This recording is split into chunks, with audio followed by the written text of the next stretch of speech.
होलिया में चोलिया रंगाई जाए भौजी। केहू नहीं घरवा में भैया गइले सवदी, केहू नहीं घरवा में भैया गइले सवदी। होलिया में चोलिया रंगाई जाए भौजी।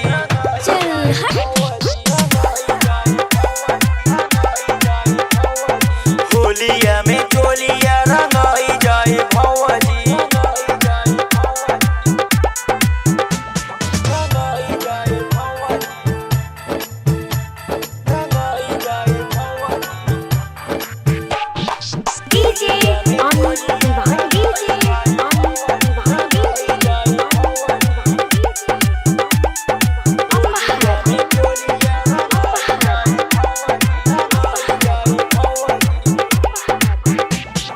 लाले लाले रंगवा से लहंगा रंगब, हरियर से हरियर चोलिया।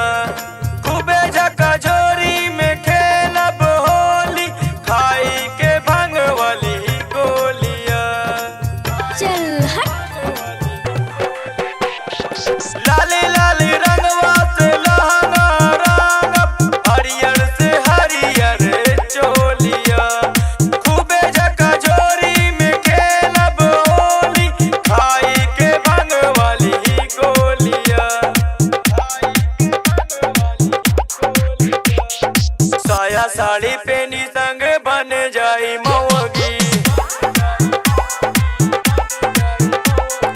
होलिया में चोलिया रंगाई जाई भौजी।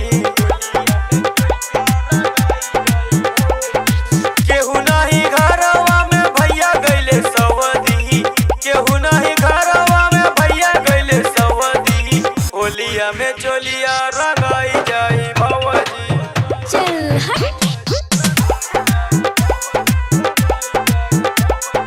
होलिया में चोलिया रंगाई जाई भौजी।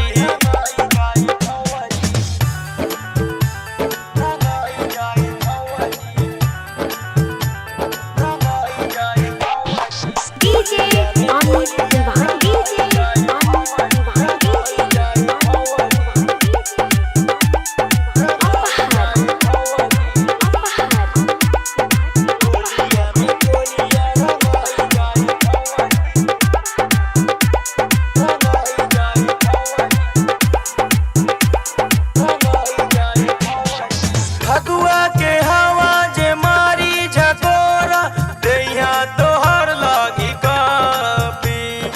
मस्ती में कुछ बुझाई न तोहरा, भइल का बाटे बाकी। फगुआ के हवा जे मारी झकोरा, दैया तोहर लागी कापी। मस्ती में कुछ बुझाई न तोहरा, भइल का बाटे बाकी। रोशन मनोज करी मन मौजी।